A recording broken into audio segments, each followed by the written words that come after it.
What's up my dear friends, here I am with another power pack video जहां पे पिछले 6 RTPs का दोस्तों कंपाइलेशन कर दिया है इंपॉर्टेंट क्वेश्चंस का। Yes, the reason I want to really emphasize on important question is because आपको भी पता होगा एमटीपीस, देखो मोस्टली कंपाइलेशन होता है किसका पता है, आपके आरटीपीस में जो सम पूछे पास्ट ईयर पेपर्स में या फिर क्या है आपका जो मॉड्यूल है उसमें से ही डाला जाता है। रेयरली ऐसे केसेस होते हैं जहाँ पे उन्होंने अपने एंड पे क्या है दोस्तों कुछ इनोवेशन या इन्वेंशन किया होता है, एक नए सम का नए एडजस्टमेंट जो पहले ना ही देखा गया है, पहले ना ही सुना गया है my dear friends. Okay, yes. तो अब दोस्तों मैं सिर्फ एक ही चीज बोलना चाहता हूं कि मैंने पूरी रिडंडेंसी जो है, पूरा जो कचरा था जो ऑलरेडी आप या तो मेरे थ्रू ओके रिवीजन लेक्चर्स में ओसीओ क्यू बुक में कर चुके हैं या फिर my dear friends okay QnA section में कर चुके हैं। तो दोस्तों वो ऑलरेडी जो एडजस्टमेंट्स हम लोगों ने कवर कर दिए वो मैंने नहीं लिए। मैंने कोशिश पूरी की है अपनी कि नए नए एडजस्टमेंट्स लिए जाए, राइट। एंड इशारा इस बात की ही तरफ है ओके कि या तो वो एडजस्टमेंट ऐसा होगा जो बार बार मैं रिपीट करता हूं जहां पे आप लोग मिस्टेक करते हैं, या तो फिर वो एडजस्टमेंट ऐसा होगा जो ऑल टुगेदर कुछ नया होगा जिससे आपको कुछ नया सीखने मिले। ऑब्जेक्टिव वही रहा है दोस्तों और कुछ नहीं, कुछ भी नहीं। This also includes your current attempts MTPs, okay, both series 1 and series 2, so don't you worry my dear friends। okay, yes, let's start, let's begin। and दोस्तों प्लीज कमेंट कीजिएगा बिकॉज आपके कमेंट्स बहुत बहुत बहुत मायने रखते हैं दोस्तों। एक एक दो दो घंटा डाल के ओके सिर्फ लेक्चर रिकॉर्ड होता है, उसके पहले की जो क्या है दोस्तों 6-7 घंटे की मेहनत है in scouting out the questions, in removing the redundancy, वो कंप्लीटली डिफरेंट हो जाता है मेहनत। तो दोस्तों 8-10 घंटे की मेहनत के बाद एक वीडियो बनता है ओके, सो दैट आपका टाइम बच पाए। तो इतनी वैल्यू आप टीचर्स की करना कि यार कमेंट कर देना, लाइक कर देना, और अपने व्हाट्सएप ग्रुप में जहाँ पे आपका कोई क्लास का व्हाट्सएप ग्रुप है या आपका कोई कम्युनिटी का व्हाट्सएप ग्रुप है वहां पे प्लीज शेयर कीजिएगा सो दैट ज्यादा से ज्यादा लोगों को हेल्प हो सके और आपके सर को आप 10,000 सब्सक्राइबर तक पहुंचा सके। आपका अभी आपका दायित्व है दोस्तों। Now this is your duty, मुझे पहुंचना है और मेरा टारगेट है दोस्तों 25 अप्रैल के पहले मुझे पहुंचना है और आप मुझे मदद करेंगे। जैसे मैं आपकी मदद कर रहा हूं, आप मेरी मदद करेंगे। बोलो yes sir, yes sir. Comment section में लिखना है 10,000 सब्सक्राइबर्स कमिंग सून, और सून कितना है 25 अप्रैल। Let's do it man, let's do it, let's freaking do it. कोई उद्देश्य लिया है, कोई थॉट लिया है तो उसको कन्वर्ट करना ही है ओके। और पोटेंशियल को काइनेटिक एनर्जी में कन्वर्ट करते हुए दोस्तों हम लोग बिना कोई क्या है दोस्तों टाइम वेस्ट किए let's start my dear friends. Important questions from RTP, sorry MTPs. RTP तो हो गया है दोस्तों, प्लीज चेक कर लीजिएगा ओके। और यस, एक बात बताना भूल गया, आरटीपीस और एमटीपीस के जो भी ये क्वेश्चंस है दोस्तों वो आपको मेरे टेलीग्राम चैनल में मिल जाएगा, प्लीज वहां पे ज्वाइन कर लीजिएगा and that is definitely in the caption. ठीक है, चलिए ओके। तो दोस्तों यहाँ पे केस स्टडी बेस्ड एमसीक्यू आया था, तो यहाँ पे माय डियर फ्रेंड्स मैं सीधा क्या है पॉइंट नंबर 2 और पॉइंट नंबर 3 पे क्या है फोकस करूंगा, क्योंकि उसी के रिलेशन में दोस्तों दो एमसीक्यूज यहाँ पे पूछे गए हैं। पहला एमसीक्यू ये पूछ रहा है which of the following statements is correct with respect to sponsorship fee received by Purvi. तो दोस्तों उसके रिलेशन में सेकेंड और थर्ड में मैं फोकस करूंगा। Organise the seminar in Indore which was sponsored by we win cricket academy and NLP. Purvi received a sponsorship fee of 1,50,000। दोस्तों पूर्वी कौन है, तो बोला पूर्वी दोस्तों एक रजिस्टर्ड व्यक्ति है in MP engaged in supplying bouquet of taxable goods and services, right. और याद रखिए, चेक करिएगा दोस्तों फटाफट से, Purvi has organised a seminar in Indore which was sponsored by we win cricket academy. Purvi received a sponsorship fee of 1,50,000। दोस्तों याद रखिए यहाँ पे अगेन अगेन अगेन मैं दोस्तों बार बार लगातार हमेशा ये चीज बोलूंगा कि अगर word sponsorship okay service use किया गया है तो आपको दिमाग लगाने की कोई भी जरूरत नहीं है। सीधा क्या है आप फोकस करिए, सप्लायर कौन है, रिसिपेंट कौन है, ये बना बनाया दे दिया गया है आपको। बिकॉज वर्ड यूज किया स्पॉन्सरशिप सर्विस, तो आपको सिर्फ रिसिपेंट का स्टेटस देखना है, वो बॉडी कॉर्पोरेट या पार्टनरशिप फॉर्म है तो आरसीएम करवा देना, नहीं है तो एफसीएम करवा देना ओके। पर दोस्तों अगर वर्ड यूज किया है स्पॉन्सर्ड या फिर स्पॉन्सरशिप फी ओके इसने इसको दी है, तो याद रखना ओके हमारे पास ये नॉमेनक्लेचर है। पर हमको जाना है स्पॉन्सरशिप सर्विस ये नॉमेनक्लेचर की तरफ। तो उसके लिए हमको डिटरमाइन करना पड़ेगा कि कौन है सप्लायर और कौन है रिसीपेंट, ये बनाना पड़ेगा, बनाया दिया नहीं है हमको। तो दोस्तों यहाँ पे सिंपल सी बात है, we win okay cricket academy जो एक एलएलपी है उसने ये पैसा स्पॉन्सरशिप दिया है दोस्तों पूर्वी एक रजिस्टर्ड पर्सन को। तो दोस्तों यहाँ पे रिसीपेंट डेफिनेटली वही होगा जिसका जेब कटता है, अरे जिसका जेब कटता है। ओके तो फिर ऐसे सिनेरियो में माय डियर फ्रेंड सिंपल सी बात है, रिसीपेंट हो जाएगा वी विन। बस इतना बता दीजिए बॉडी कॉर्पोरेट या पार्टनरशिप फॉर्म है क्या? नहीं, यस पार्टनरशिप फॉर्म है, बिकॉज पार्टनरशिप फॉर्म दोस्तों इंक्लूड्स एलएलपी। ये बात मैंने आपको बोल के रखी थी यार, याद आवे छे के नहीं आओ तू? यस आवे छे। Okay and which is why दोस्तों यहाँ पे क्लियरली आरसीएम ट्रिगर हो जाएगा। Okay and that is why my dear friends okay यहाँ पे वी विन क्रिकेट एलएलपी दोस्तों वो टैक्स पे कर देगा।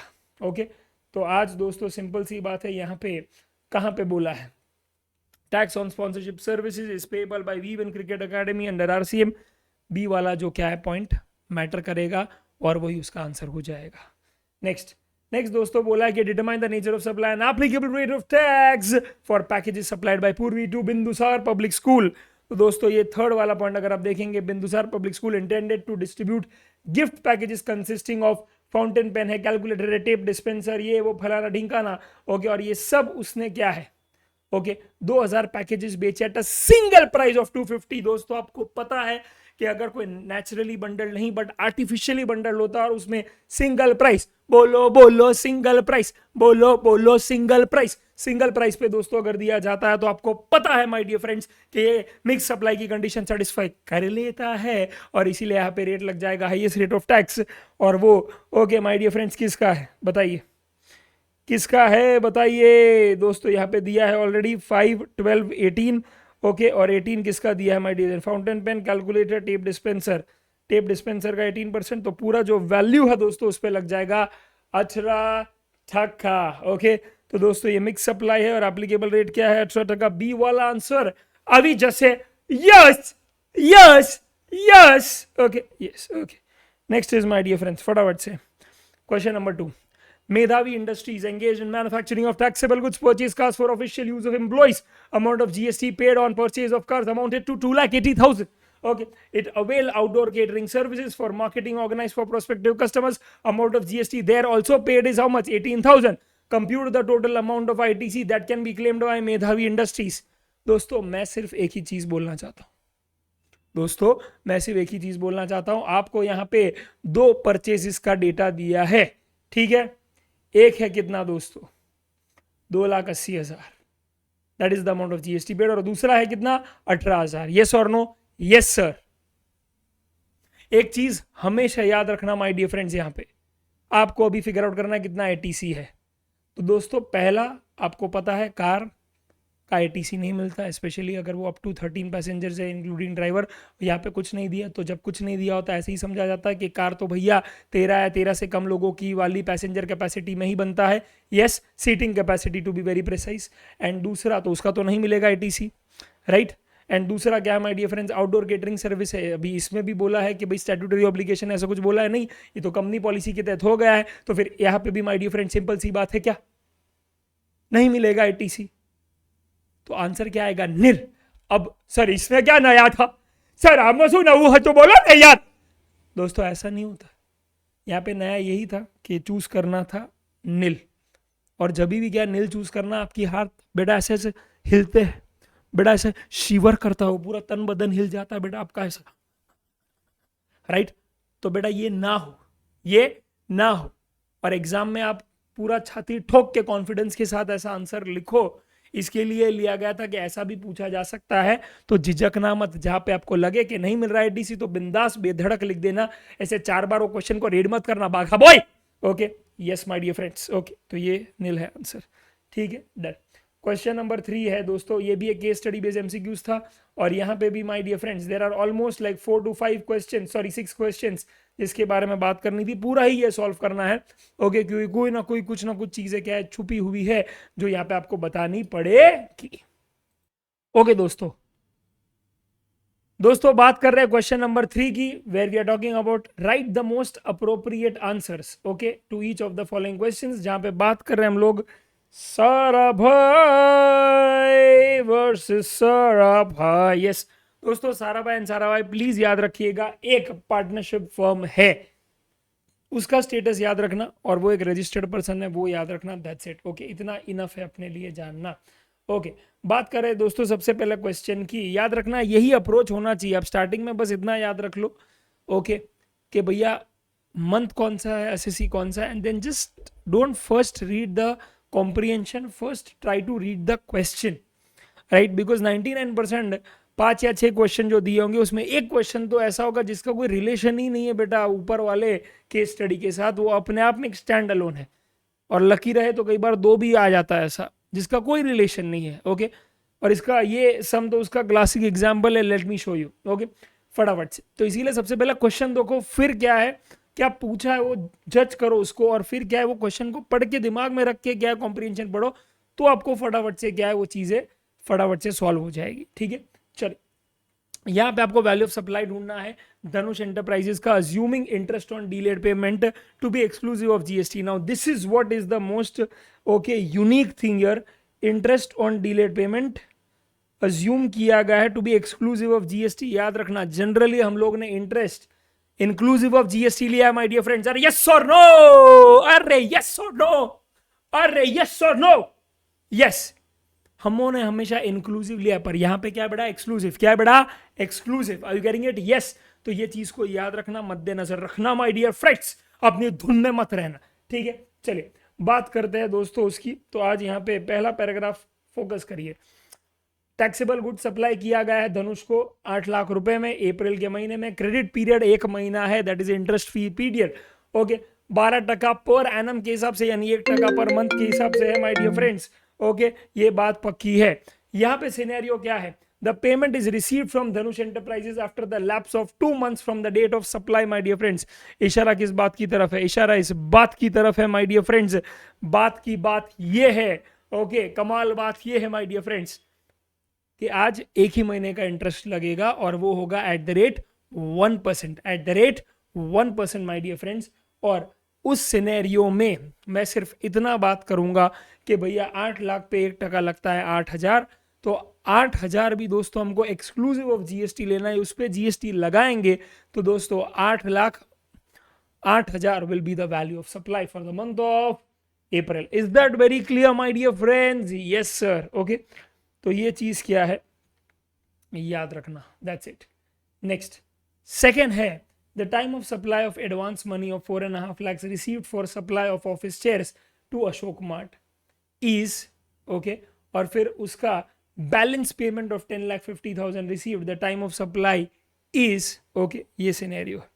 तो आज दोस्तों यहाँ पे एक चीज हमेशा हमेशा हमेशा याद रखना ओके, वेरी सिंपल,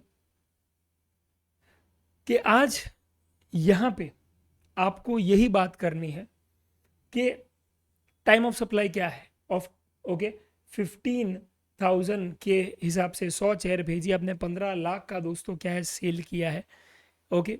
इसमें बात मैं ये कर रहा हूं माय डियर फ्रेंड्स कि टाइम ऑफ सप्लाई क्या है, वो 15 लाख का, राइट। बहुत अच्छा क्वेश्चन है, सुनिएगा।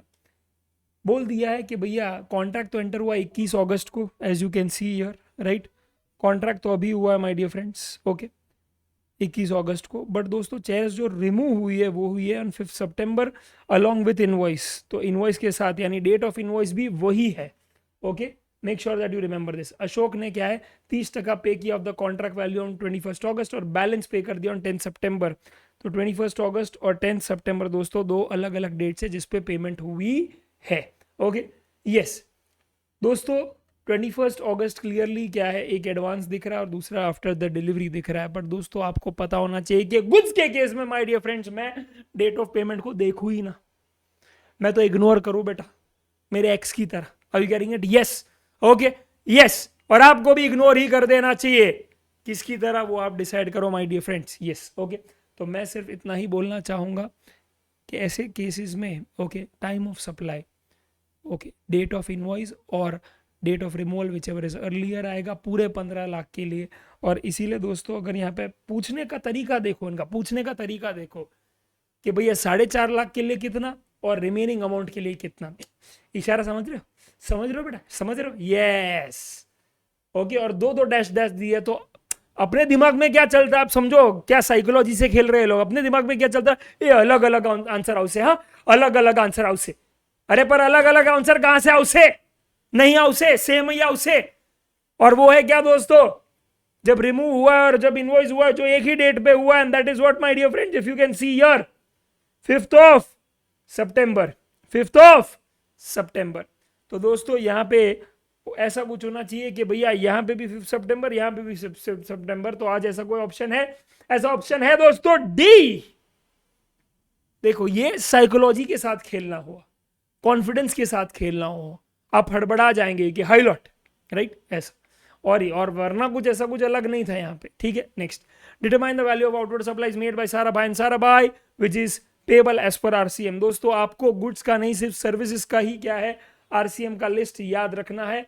तो उसके लिए दोस्तों अगर आप चेक करेंगे राइट, ये तो एडजस्टमेंट में गुड्स की बात हो रही थी, फिर 3rd है, 4th है, 5th है राइट। तो आज यहाँ पे आप चेक करिए 3 सर्विसेज अलग अलग दी जा रही है ओके। सबसे पहली है जीटीए सर्विस जो दी जा रही है किसको, फिशरीज डिपार्टमेंट, जहां पे वो बंदा रजिस्टर्ड है solely for the purpose of deducting TDS. देखो लिखा है यहाँ पे solely for the purpose of deducting TDS and not for making taxable supplies. यानी कि वो बंदा रजिस्टर ही इसके लिए हुआ है क्योंकि वो टीडीएस काटेगा पे करेगा, काटेगा पे करेगा, काटेगा पे करेगा, सिंपल काटेगा पे करेगा ओके यस। तो बेटा आपको पता है कि ऐसे केस में ये सर्विस ही हो जाता है क्या बेटा, एग्जेम्प्ट नहीं लगेगा जीएसटी ओके, ये एग्जेम्प्ट हो जाएगा। दूसरा क्या है दोस्तों, बात कर रहा हूं मैं अगर क्या है DSA service to NBFC located in Mumbai in the month of December for 50,000। तो दोस्तों याद रखिए मैंने बोला था सारा बाय एक पार्टनरशिप फॉर्म है जो डीएसए सर्विस दे रही है एनबीएफसी को यहाँ पे ओके। प्लीज अपने आप को क्या इमोशन में रोकना, डीएसए और एनबीएफसी को देके आरसीएम मत करना। ये भी देखना कि डीएसए कौन सी जात का है, क्या वो इंडिविजुअल है, पार्टनरशिप फॉर्म है, या कौन है बेटा कंपनी। तो यहाँ पे कौन है बेटा, वो पार्टनरशिप फॉर्म। तो बेटा पार्टनरशिप फॉर्म बड़ा होता है वही टैक्स पे करेगा। तो यहाँ पे हो जाएगा क्या दोस्तों, एफसीएम ओके। नेक्स्ट बात हो रही है, it organises a business exhibition in the month of December for which it receive sponsorship fee of 3 lakh from Dara limited. तो दोस्तों यहाँ पे अगेन बोला है स्पॉन्सरशिप फी। तो आज सिंपल सी बात है, बना बनाया खेल नहीं है, देखना पड़ेगा सप्लायर कौन है, रिसीपेंट कौन है, सप्लायर कौन है, रिसीपेंट कौन है। सप्लायर यहाँ पे हो जाएगा कौन, ऑब्वियसली सारा भाई एसोसिएट्स। रिसीपेंट हो जाएगी धारा लिमिटेड। क्यों रिसीपेंट धारा लिमिटेड, क्योंकि उसी का जेब कटा है, उसी का जेब कटा है। अभी करेंगे यस, तो आरसीएम लग जाएगा ओके। तो यहाँ पे आरसीएम लग जाएगा my dear friends okay, that's it. 4th वाला कोई सर्विस है नहीं बेटा, वहां पे वो गिफ्ट दे रहा है अपने एम्प्लॉय को 50,000 तक का at the end of the financial year my dear friends okay. Next, और मैं ये वाला भी देख लो। अच्छा यहाँ पे तो अवेल्स की बात हो रही है, अपने को तो आउटवर्ड सप्लाई का देखना है। अब देख रहे हो कि यार मैं वही इंफॉर्मेशन फटक से देखूंगा जो क्या मेरे रेलेवेंस का है। तो आज जहां पे भी बोला आउटवर्ड सप्लाई आरसीएम, आपकी नजर वही मंडरानी चाहिए, फालतू का इंफॉर्मेशन पढ़ो ही मत, ठीक है यस। तो फिर यहाँ पे आ जाएगा 3 lakh my dear friends, and yes that is the answer absolutely okay. Next क्या बोला है दोस्तों, नेक्स्ट बोला है free gifts of 50,000 provided by Sarabhai and Sarabhai to each of its employees okay, considered a supply of goods service exam from GST not a supply. अभी यहाँ पे मुझे आप आंसर कीजिए, पॉज करिए और आप आंसर दीजिए, मुझे क्या आना चाहिए। Yes my dear friends, answer should be absolutely right, D. मैंने बहुत बार बहुत लोगों को समझाया है दोस्तों, और अपने एफएमएम सीरीज में भी बहुत बार कवर किया है कि भैया जब आप बोलते हो exempt from GST and not a supply from GST, दोनों अलग अलग है, दोनों डिफरेंट है, दोनों नॉर्थ साउथ है। अभी करेंगे यस, तो यहाँ पे बात करेंगे हम लोग क्या my dear friends, not a supply as for schedule 1 of CGST act my dear friends okay. ये बात हो जाएगी यहाँ पे। प्लीज अपने कीमती मार्क्स जो है बेटा, कैश मार्क्स जो है बेटा, उसको मत काट फेंकना by saying exempt from GST. Are you getting it, ये एग्जेम्प्ट नहीं है, सप्लाई ही नहीं है ओके। एग्जेम्प्ट सप्लाई होने के लिए आपको पहले सप्लाई होना पड़ेगा, वो टेस्ट से गुजरना पड़ेगा ओके। तो इसमें ये बहुत ही यूनिक वाला पार्ट था। Next my dear friends, 5th वाला केस क्या था बताइए। 5th वाला केस बोला है कि आज क्या सारा भाई एंड सारा भाई is eligible for any ITC. तो चेक कर लेते हैं दोस्तों, यहाँ पे बोला है इट अवेल्स अवेल्स में जाओ ना, आईटीसी या नहीं अवेल्स में जाओगे क्या प्रोक्योर किया है? तो ध्रुव ट्रैवल एजेंसी से for organising free vacation for its top performing employees, GST उसमें 50,000 पे किया था उसने। And in the same month it also pays GST of 20,000 on the membership of Rudraksh fitness centre taken for its CEO. तो did you realise दोस्तों, एक fitness gym का लिया है और एक ट्रैवल बेनिफिट्स का लिया, एक का 50,000 जेब से गया और एक का 20,000 जेब से गया। तो दोस्तों नहीं मिलेगा आईटीसी भैया, नहीं मिलेगा आईटीसी, ठीक है, सिंपल सी बात। तो आज मेरे जेब से 70,000 गया है, मुझे नहीं मिलेगा आईटीसी। तो यहां पे अगेन दोस्तों प्लीज झिझकना मत, बिंदास लिख देना क्या, नील, बिंदास लिख देना क्या माय डियर फ्रेंड्स, नील, झिझकना मत, डरना मत। Okay, yes. And last my dear friends देखिए, ITC on dash is not blocked. अभी इसमें जो ऑप्शन दिए ऊपर पैराग्राफ में दोस्तों आप पढ़ेंगे, ओके, पूरा पैराग्राफ तो हम लोगों ने पढ़ लिया, कहीं पे भी इसका जिक्र है नहीं, इट इज कंप्लीटली अनरिलेटेड, ऐसे ही क्या है दोस्तों पूछ लिया है। ओके, याद रखिएगा माय डियर फ्रेंड्स, ऐसे क्वेश्चंस भी क्या है आ सकते हैं। और यहाँ पे दोस्तों बात हुई है कि ITC on trucks purchase by a company from transportation of its finished goods. भाई मैं आगे पढ़ूँ ही नहीं, मैं इसी पे क्या है ले लूँ, सिंपल सी बात है, यही आंसर आएगा। दूसरा जो भी आप पढ़ोगे उसका नहीं मिलेगा आईटीसी, ठीक है। तो फ्रैंकली स्पीकिंग 5 और 6 मैं तो बोलूं क्या है, फोर्थ भी जो है उसका भी ऊपर कोई रिलेशन नहीं था। फोर्थ, फिफ्थ, सिक्स मैं तो बोलूं 3 यहाँ पे क्वेश्चन सीधा सीधा स्ट्रेट दिए गए हैं, जहां पे कॉन्सेप्ट अगर पता तो सीधा आप इजीली क्या सही आंसर टिक मार्क कर सकते हो, है कि नहीं, है कि नहीं, यस सर।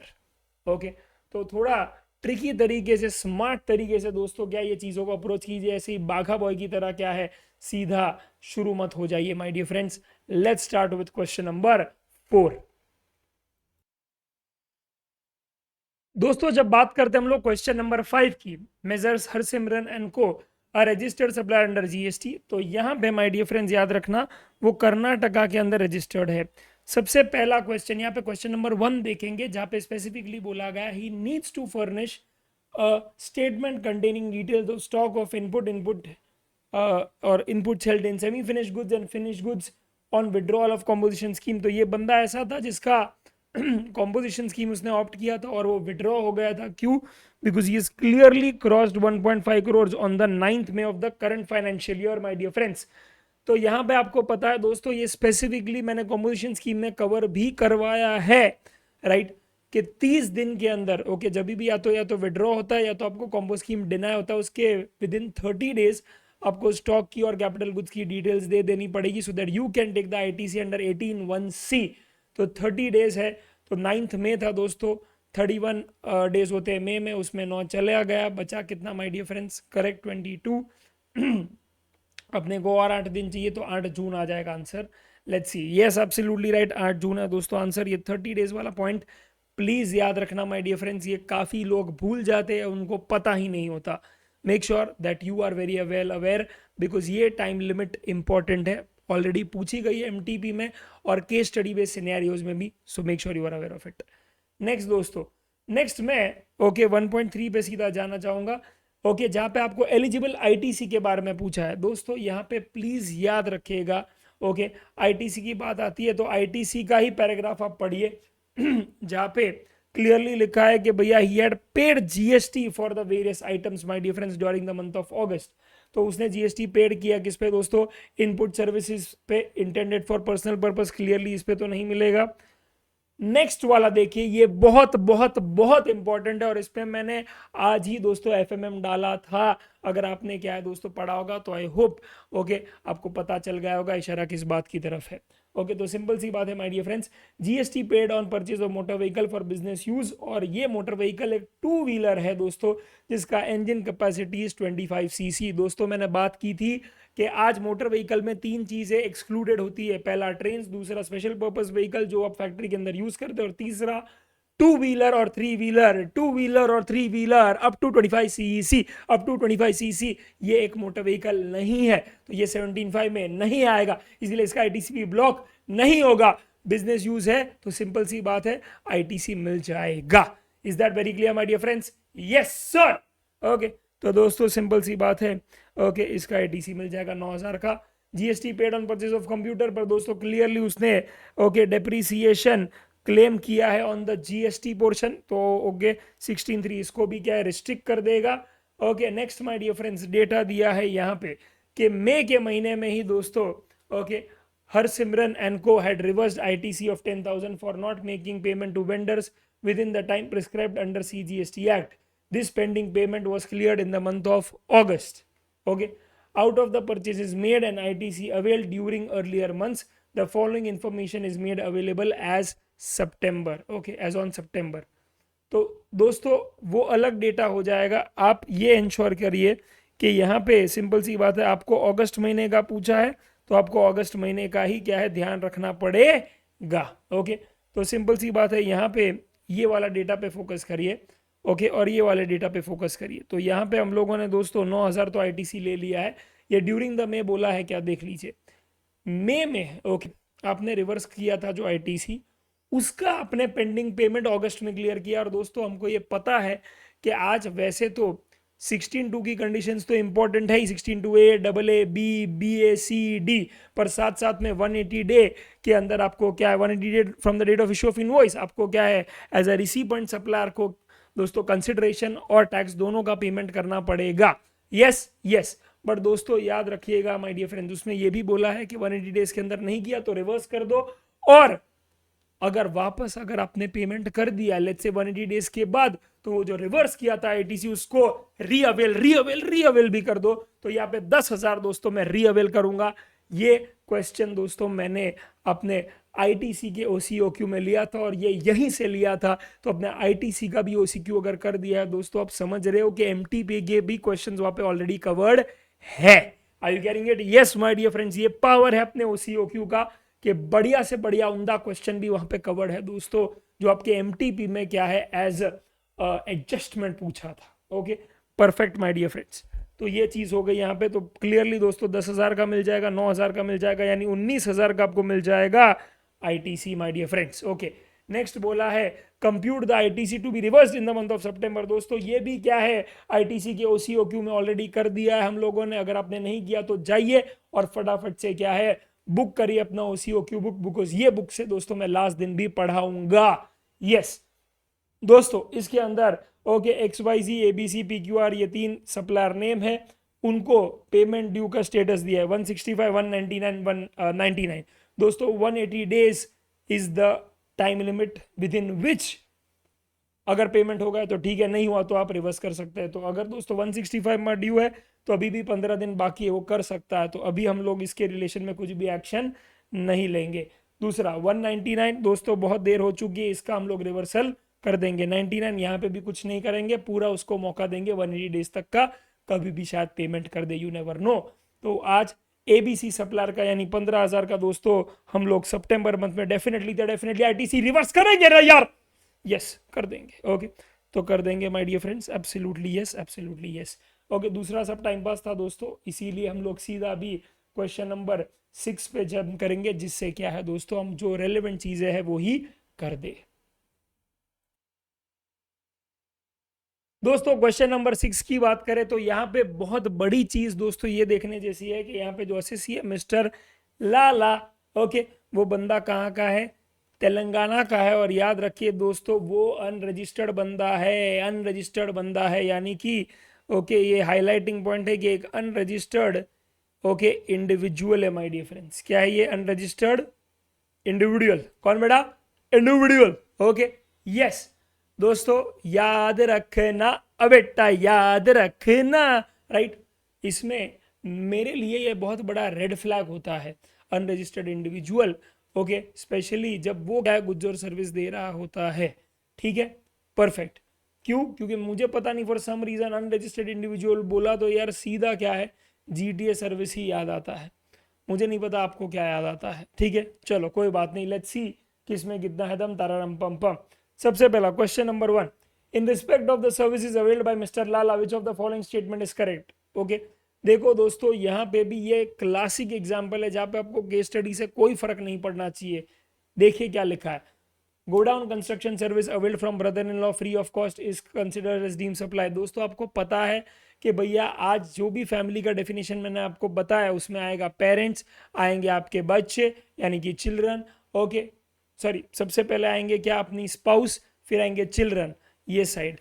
दूसरी side if you remember, parents, grand parents, brother, sister, पर वो होली डिपेंडेंट होने चाहिए, राइट। तो दोस्तों ब्रदर इन लॉ कहां से, अबे साले, साला कहां से आया, are you getting it, yes, साला नहीं है तेरा रिलेटेड पर्सन, और इसीलिए ट्रांजैक्शन अनरिलेटेड पर्सन के बीच में हो रहा है, और वो भी अगर क्या है, फ्री ऑफ कॉस्ट हो रहा है भैया, कहीं कवर्ड नहीं होगा। 7(1) में तो होगा ही नहीं, बिकॉज उसमें कंसिडरेशन चाहिए, और 7(1) में भी नहीं होगा, बिकॉज वहां पे रिलेटेड पर्सन का कंडीशन चाहिए। तो दोस्तों सिंपल सी बात है, ये स्टेटमेंट तो गलत है। दूसरा, professional services availed from his son free of cost is considered deem supply, yes दोस्तों, यहाँ पे इंपोर्ट ऑफ सर्विस हो रहा है without consideration between related person, okay, because वो सन है। And last is my dear friend, it is in the course of business, क्योंकि professional services है दोस्तों। तो ये सही है स्टेटमेंट, ओके। सी और डी पढ़ूंगा ही नहीं, बिकॉज वो ए और बी के रिलेशन में बात हो रही है। डू यू रियलाइज दोस्तों कि कई बार नहीं, बहुत बार, ओके, जो क्वेश्चंस पूछे जाते हैं उसका ऊपर से कोई रिलेशन होता ही नहीं। तो जब 15 मिनट आपको मिल रहा है, आप ये सब चीजें करो। Are you getting it, yes, okay, perfect. Sorry 15 minute में नहीं, 15 मिनट में मेरे हिसाब से शायद आपको नहीं होता ये, और उसके बाद ही मिलता है, if I am not wrong, but ठीक है, whenever the time permits, this is what your approach should be, ठीक है। नेक्स्ट क्वेश्चन पूछा है, up to what limit aggregator और Mister Lala can continue to supply goods without registration. दोस्तों याद रखिएगा, इसके लिए मेरे को एक ही डेटा चाहिए कि मिस्टर लाला, अजय लाला, તમે કયા સ્ટેટમાં છો, which state you are in, okay.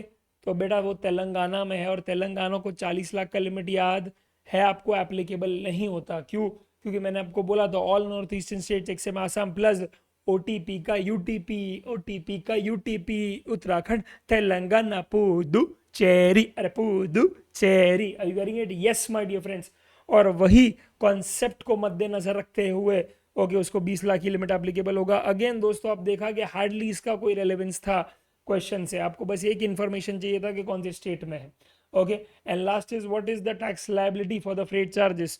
तो दोस्तों उसके लिए आप ये पैराग्राफ पढ़ लीजिए कि प्रॉम्प्ट कैरियर से एक जीटीए है which is based in Rajasthan, खमा खणी खमा खमण खणी खमा पधारो मारे देश, okay. Goods were dispatched by the supplier on to pay basis for freight charges were 50,000 my dear friends, and the said GTA pays GST at the rate 12%. Mr. Lala paid the invoice amount in the month of December itself. This was an interstate supply. Simple सी बात है दोस्तों, आज to pay basis का मतलब यही होता है कि भैया जो सर्विस लेगा वही पे करेगा, और यहाँ पे ओके सप्लायर है कौन, ये प्रॉम्प्ट करियर्स का जीटी है, ओके। और रिसिपेंट कौन है दोस्तों, लाला, ला ला ला ला ला ला ला ला ला ला इछे ला ला, ओके। तो आज दोस्तों यहाँ पे जीएसटी लिया है एट द रेट 12% के हिसाब से, ओके। गौरव भाई मजा आ रहा है कि नहीं आपको, यस। तमन्ना जी समझ में आ रहा है कि नहीं, एक नंबर। तो दोस्तों आज यहाँ पे ये लाला कौन है, उसका स्टेटस कौन है, unregistered individual, unregistered individual.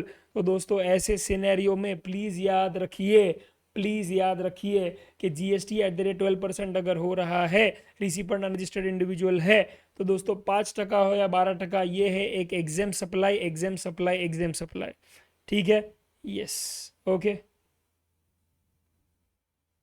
Done, okay, perfect. तो ये देखो दोस्तों नील है, as it is exempt, okay. और इसीलिए दोस्तों टैक्स लायबिलिटी यहाँ पे नील ही आएगा, कुछ भी नहीं आएगा, ओके। ये बहुत अच्छा क्वेश्चन था मेरे हिसाब से, काफी कम लोगों को ये स्ट्राइक होता है, राइट। क्योंकि यहाँ पे इन्होंने गूगली ये मारा है कि कई बार क्वेश्चन में हम लोग क्या है बहुत उलझ जाते हैं, और ये स्टेटस याद ही नहीं होता कि भैया लाला क्या है, एक ऐसा रिसिपेंट है जो अनरजिस्टर्ड इंडिविजुअल है, ओके। और वो हम लोग देखते नहीं, और हम लोग क्या मैक्सिमम टाइम क्या मिस्टेक ये कर देते हैं दोस्तों, एफएमएम में ये डाल दूंगा मैं ये चीज, राइट। क्लियरली एफएमएम का केस बनेगा दोस्तों कि आज मैं क्या करूंगा, एज ए स्टूडेंट 12% देख लूंगा, फॉरवर्ड चार्ज मार दूंगा सीधा, ओके। प्रॉमिस करके लिखो यस सर, बताओ कि नहीं ये रिलेटेबल चीज है कि नहीं, यस डेफिनेटली ये गलती होती है आपसे, अगर मैंने एम्फोसाइज नहीं किया होता इनफ तो, राइट। कमेंट करो यस सर मिस्टेक होता मेरे से ये 12% वाले में, ओके। दिल पे हाथ रख के बोलो यार ये डेफिनेटली मिस्टेक होता है, ये कवर भी कर लूंगा मैं एफएमएम में, मेक सेंस, ओके। चलो नेक्स्ट दोस्तों बात कर रहे हैं हम लोग, okay, state with reasons whether GST is payable in the following independent cases. तो यहाँ पे सबसे पहला दोस्तों, services provided to recognise sports body as a selector of national team. Selector दोस्तों आपको पता ही है कवर्ड नहीं है, वो स्पेसिफाइड लिस्ट में टैक्सेबल हो जाएगा। दूसरा, सर्विसेज प्रोवाइडेड बाय द, ये बहुत important, by the way of transportation of passenger in metered gaps through an eco, definitely दोस्तों ये भी टैक्सेबल हो जाएगा। मैं सिर्फ एक छोटा सा क्या आपको बता देता हूँ केस। अगर आपने टैक्सी ऐसे हाथ के थ्रू बेटा क्या है, ऐसे हाथ के थ्रू बेटा आपने क्या है रुकाई है, ओके, एग्जेम्प्ट। आपने अगर बेटा टक टक टक टक टक टक टक टक टक टक, ओके, ईसीओ के थ्रू अगर बुलाई है, ओला उबर के थ्रू मीटर टैक्सी बुलाई है, टैक्सेबल। और अगर आपने ओला और उबर को ही बुला लिया है तो पक्का taxable. Are you getting it? Yes, okay. और लास्ट दो केस जो भी मेंशन किए उसमें 9(5) कहते हैं तो ओला और उबर यानी ईसीओ ही टैक्स पे करेगा एज पर 9(5) और बेटा as per 9(5). Are you getting it? Yes sir, okay, perfect है दोस्तों, परफेक्ट है। Next my dear friends, B वाला पॉइंट क्या है दोस्तों? बी वाला पॉइंट ये है, चेक करिए फटाफट से, क्योंकि यहाँ पे हमको कंप्यूट करना है tax liability under compose scheme. Let's check आपको ये चीज याद है कि नहीं। याद रखना, जब भी आपको ये कंप्यूट करना होता है tax liability as per compose scheme, आप ये चेक कर लेना दोस्तों कि आपको किस हिसाब से करना है। मैन्युफैक्चरर, ट्रेडर या रेस्टोरेंट, 1%, 1%, 5%, ओके, वो 5% भूल जाते हैं, याद रखना। आरटीपी में वो कवर किया था मैंने, ओके। और ट्रेडर के केस में 1% सिर्फ टैक्सेबल सप्लाईज पे होता है, ये याद रखना। अब बेटा याद रखना दोस्तों। पर यहाँ पे देखो, सबसे पहले उन्होंने बोल दिया स्टार्ट, उसने धंधा किया है कभी 1 अप्रैल को। He makes only only only my dear friends what, okay, intra state supplies clearly, वरना इंटर करता तो उसी वक्त बेटा कॉम्पोजिशन स्कीम से बाहर बेदखल करवा दिया होता। फर्स्ट क्वार्टर 20 लाख, कोई लाइबिलिटी नहीं आएगा। जुलाई से सितंबर में 100 lakh, okay. Further 1/4 of his total turnover in each of the quarters was exempt from GST, okay. Being eligible for composition scheme, Swaminathan got himself registered under composition scheme with effect from 1st of July, okay. दोस्तों इसमें okay सिर्फ googly यही था कि भैया 1/4 जो है वो एग्जाम सप्लाईज है, ठीक है दोस्तों। फ्रैंकली स्पीकिंग, जब आप एक मैन्युफैक्चरर होके कंप्यूटेशन करते हो, मुझे कोई मेरे को फर्क ही नहीं पड़ता बेटा, मेरे को फर्क ही नहीं पड़ता कि टर्नओवर टैक्सेबल है कि एग्जेम्प्ट है। सिंपल टर्नओवर है ना, सेल्स किया है ना, सिंपल। 20 लाख के ऊपर अगर तूने किया है, ओके, तो मैं कितना किया है पहले बता दूं, 100 लाख किया है, ओके। तो सिंपल सी बात है दोस्तों, आपको पता है कि एक limit with respect to manufacturer कितना है, 150 लाख, राइट। तो पहले 20 लाख हो जाएगा कितना एग्जेम्प्ट पर, फिर 130 लाख तक कॉम्पो के हिसाब से होगा, और फिर उसके ऊपर हो जाएगा as per normal scheme. Are you getting it? Yes, okay. तो डेफिनेटली दोस्तों, ओके, जो 100 लाख यहाँ पे उसने किया है जुलाई से लेके सितंबर में, उस पर मैं 1% बिंदास मार दूंगा, 0.5% CGST, 0.5% SGST, ओके। तो ये डेटा मेरे के लिए काम का है ही नहीं अगर मैं कौन हूँ, एज अ मैन्युफैक्चरर बात कर रहा हूँ तो, समझा? यस। बट दोस्तों अगर मैं एज अ ट्रेडर बात कर रहा हूँ, ओके, बट दोस्तों अगर मैं एज अ ट्रेडर बात कर रहा हूँ तो डेफिनेटली ये मायने रखता है मेरे लिए, बिकॉज फिर मैं दोस्तों जो 1/4 है जो एग्जेम्प्ट है my dear friends, can you see that? Yes, वो 1/4 माय डियर फ्रेंड्स याद रखना, ओके, वो एग्जेम्प्ट रहेगा, रिमेनिंग टैक्सेबल रहेगा। तो मैं जो टैक्सेबल है बेटा उसी पे करूंगा, यानी 75% पे ही करूंगा दोस्तों। तो आज 75 लाख का जो 1% होगा दोस्तों, उतना ही जीएसटी लायबिलिटी मैं पे करूंगा। I hope you understand my dear friends कि इशारा किस बात की तरफ है, ओके, यस, ठीक है। और यहाँ पे याद रखना, आपको वो 50 लाख वाला कॉन्सेप्ट याद रहेगा नहीं चाहिए, बिकॉज वो सर्विस प्रोवाइडर वाले केस में होता है। आई एम श्योर आपसे, आप में से कई लोग ये भी सोच रहे थे कि सर तो कुछ ऐसा होगा, पहले 20 लाख तक क्या है एग्जेम्प्ट, फिर क्या है ये 100 लाख है, इसमें तो पहले 50, उसमें 30 लाख जो होगा वो होगा क्या एज पर कॉम्प, और उसके ऊपर जो 70 होगा वो as per, are you getting it, normal scheme. नहीं बेटा, देखो आप समझ रहे हो, यहाँ पे भी एक साइकी प्ले करता है, बिकॉज आपने ऐसे टाइप के सब सिम्स सर्विस प्रोवाइडर के केस में किए थे, याद है? चंचल ब्यूटी पार्लर, यस। पर यहाँ पे ये सम पूछ लिया आपको कैसे, एज अ मैन्युफैक्चरर, तो फिर आपको याद रखना चाहिए कि भैया उस सिचुएशन में, ओके, 150 लाख में से पहला 20 लाख ही होगा एग्जेम्प्ट, फिर 130 होगा क्या टैक्सेबल एज पर 1%, 1% या फिर 5%, and above that, beyond that, okay, अगर कुछ है, लेट्स से 200 लाख होता, मैं एग्जांपल बोल रहा हूँ, तो फिर वो 50 लाख रिमेनिंग हो जाता क्या taxable as per normal scheme. अब समझ रहे हो कि उन्होंने एक पैटर्न ब्रेक किया है। नॉर्मली जो सर्विस प्रोवाइडर वाला पूछते थे वो लोगों ने ये मैन्युफैक्चरर वाला पूछ के आपको थोड़ा कंफ्यूज करने की कोशिश की है, पर आप कंफ्यूज नहीं होंगे, ठीक है। यस, क्योंकि आप जानते हैं कि इस तरह से जो भी एडजस्टमेंट्स आते हैं my dear friends composition scheme के, ठीक है, आपको बखूबी वो क्रैक करना आता है, बिकॉज आपने सब कर लिया है, जितना मटेरियल हो सकता था वो सब कर लिया है, माँ कसम। Okay, yes. Next question number 8 दोस्तों, बात कर रहे हैं हम लोग किसकी, Manmohan textiles sends cloth for dyeing to its job worker, it wishes to know whether it needs to issue an invoice at the time of sending goods to job worker। बताओ, job worker को जब मैं भेज रहा हूं तो मैं क्या टैक्स इनवॉइस इशू करूंगा? है? क्या मैं जॉब वर्कर को गुड्स बेच रहा हूं या भेज रहा हूं? ये क्लॉथ बेच रहा हूं या भेज रहा हूं?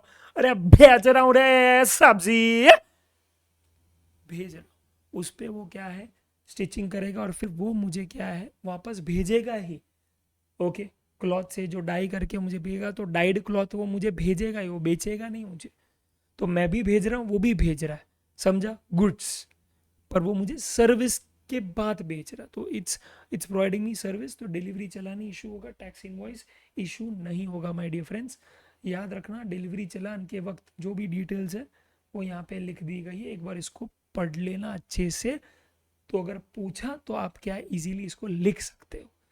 ओके, ज़्यादा कुछ दिमाग लगाना नहीं है, डेट नंबर आपको लेना है, डिलीवरी चलान का एड्रेस कंजाइनर का ले लो, कंजाइनी का ले लो, राइट, प्लेस ऑफ सप्लाई लिख दो, टैक्स रेट लिख दो, टैक्सेबल वैल्यू, क्वांटिटी, राइट, ये सब चीज़ आपको क्या है लिखनी पड़ेगी, वेरी सिंपल।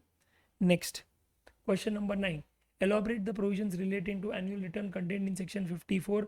दोस्तों मैं ये चाहता हूँ कि आप एक बार पढ़ ले, दैट्स इट, कि अगर विस्तार से पूछा गया तो आपको पता होना चाहिए कि इशारा किस बात की तरफ है, ठीक है। Yes, that's it. Question number 10 my dear friends में मैं सेकंड, थर्ड, फिफ्थ और सिक्स्थ एडजस्टमेंट ही कराऊंगा। दूसरा, मुझे पूर्ण विश्वास है कि आप श्रेष्ठ प्राइवेट लिमिटेड के साथ दोस्तों न्याय करेंगे और आपको सही आंसर मिलेगा, ठीक है। सेकेंड वाला, purchase of goods destroyed due to fire before being put to use in the production process. दोस्तों आज आप समझिए कि मैंने जो खरीदा था वो प्रोडक्शन में डालने के पहले ही दोस्तों क्या हो गया, डिस्ट्रॉय हो गया यार, डिस्ट्रॉय થઈ ગયું છે। तो क्या इसका कभी भी मैं आउटपुट बना के बेच पाऊंगा, आउटपुट टैक्स लगा पाऊंगा? नहीं ना, नहीं मिलेगा। एटीसी बकायदा, अलकायदा नहीं रे बेटा, बकायदा 17(5) में इसको डिस्ट्रॉय ब्लॉक कर दिया गया है, ठीक है। नेक्स्ट, थर्ड क्या है, services provided to diplomatic mission, foreign diplomatic mission, simple सी बात है, बहुत बार ये करवाया दोस्तों, एफएमएम में भी करवाया है। ओके, कौन से वो बाई वाले केसेस है, कौन से वो टू वाले केसेस है, राइट। तो दोस्तों यहाँ पे 2 FDM है, ये हो जाएगा दोस्तों क्या, very simple, taxable taxable taxable taxable taxable taxable. Sir तो एग्जाम क्या है, by FDM। Okay, yes. But बेटा ये सब पॉइंट्स इतने घुसा दिए ना मैंने तेरे दिमाग में कि बेटा अगर तूने मेरे वीडियोस देखे एफएमएम के, राइट, जीएसटी अमेंडमेंट्स के, तो माँ कसम भूल करके आ, तू भूल करके आ। Okay, yes. नेक्स्ट, तू भूल करके भी कोई भूल नहीं करेगा। पता है एक प्रेयर आता था, भूल कर भी भूल करके कोई भूल हो ना, इतनी शक्ति हमें दे न दाता, मन का विश्वास कमजोर होना। अभी कह रही है यस, नहीं होना चाहिए, किया इतना मेहनत तो क्यों होगा विश्वास कमजोर, फुल कॉन्फिडेंस के साथ जाएंगे।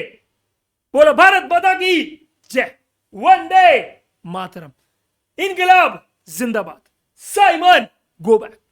एनर्जी रखो यार, और थोड़ा पोस्टर ठीक करो, फिर ऐसे नहीं, ऐसे सावधान पोजीशन में एकदम, your shoulder should be not ऐसे droop down, it should be like yes, because जैसे ही याद रखना माइंड जैसे होता है ना वैसे ही आपका बॉडी भी फॉलो करता है, राइट। और आपका पोस्टर स्ट्रेट होगा, स्पाइन इरेक्ट होगा, ऐसे करके, तो फिर आपको लगेगा नहीं कुछ करके आऊंगा भाई मैं, राइट, ये केस। अच्छा, GTA service receive from a GTA GST @ 5% है। ओके, दोस्तों अगर आप गौर से देखेंगे तो GTA ओके 5% है और वो एक कंपनी को सर्विस दे रहा है जो ऑब्वियसली एक रजिस्टर्ड पर्सन है। तो दोस्तों सिंपल सी बात है, यहाँ पे लग जाएगा RCM, there is no second thought about it. Next, interstate supply of services provided to Dhruv limited in respect of business exhibition held in India. दोस्तों ये भी बहुत बहुत प्रख्यात एक एडजस्टमेंट है जो बहुत बार पूछा जाता है, और इसीलिए यहाँ पे भी गूगली मार दिया है उन्होंने। बिजनेस एग्जीबिशन सर्विस अगर फॉरेन में होगा, आउटसाइड इंडिया होगा तो एग्जेम्प्ट है, इन इंडिया होगा तो होगा बेटा टैक्सेबल टैक्सेबल टैक्सेबल। बोलो taxable taxable taxable.